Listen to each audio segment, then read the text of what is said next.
Hoje nós começamos a estudar o livro de Ruth, que foi chamado por Goethe, o mais famoso escritor alemão, de a mais bela obra completa em escala reduzida que nos foi dada como um tratado ético e um edílio. Um outro escritor, um poeta alemão, na verdade, Rudolf Alexander Schroeder, disse que nenhum poeta do mundo escreveu um conto mais belo.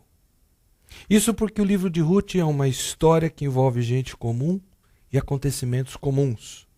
Mas é aí que nós nos enganamos. Por trás dessa beleza poética toda, por exemplo, o autor emprega de maneira notável o recurso da simetria no hebraico. As cenas inicial e final, elas ambas contêm o mesmo número de palavras, 71. E por trás disso esconde-se uma mensagem que o professor Carlos Pinto, em seu livro Foco e Desenvolvimento do Antigo Testamento, retratou assim: a soberania e a bondade de Yahvé transformaram tragédia individual em bênção nacional por meio da fé pujante de uma mulher gentia e um israelita compromissado com Deus. Quem é o autor de Ruth? Nós não sabemos. Conjectura-se que poderia ter sido Samuel. Mas para Samuel escrever Ruth, ele teria que ter feito isso no período em que Saul foi rei e enquanto Davi era um fugitivo. Então essa seria uma ocasião extremamente imprópria para se incluir uma mulher moabita na genealogia de um homem que era aspirante ao trono. Seja quem tenha sido o autor do livro, ele, sob o superintender do Espírito Santo, compôs uma obra-prima. Goethe não estava exagerando. E a próxima pergunta natural é: quando então foi escrito o livro? O mais provável é que ele já tenha sido escrito na época em que Davi reinava, porque o livro termina com a frase Obed gerou a Davi. Ponto final. Não há menção de Salomão nessa genealogia. Termina com Davi. E onde se passa essa história? Olhe para o mapa e você vai ver que são basicamente dois locais: a cidade de Belém e a região de Moabe. Ela começa em Belém de Judá.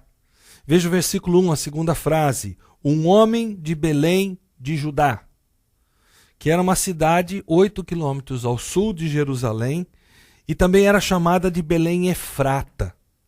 E é interessante notar aqui que Belém quer dizer casa do pão, retratando uma região incomumente fértil para o plantio de cereais, como nós vamos ver no capítulo 2. Mas não nos esquecendo que também é a cidade onde Jesus nasceu, conforme a profecia que havia feito Miqueias, capítulo 5, versículo 2.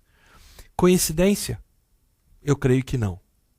É melhor nós crermos que nossa história comece e depois se desenrola em Belém de Judá ou Belém Efrata, porque Deus, em seus planos de que esse livro fosse um lindo quadro da redenção do homem efetuado por Jesus no Calvário, já estava apontando, através do significado do nome da cidade, para o pão da vida, o Senhor Jesus Cristo.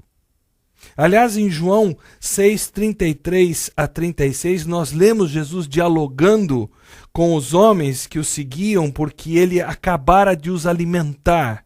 O texto diz assim: pois o pão de Deus é aquele que desceu do céu e dá vida ao mundo. Disseram eles: Senhor, dá-nos sempre desse pão. Então Jesus declarou: eu sou o pão da vida. Aquele que vem a mim nunca terá fome. Aquele que crê em mim nunca terá sede.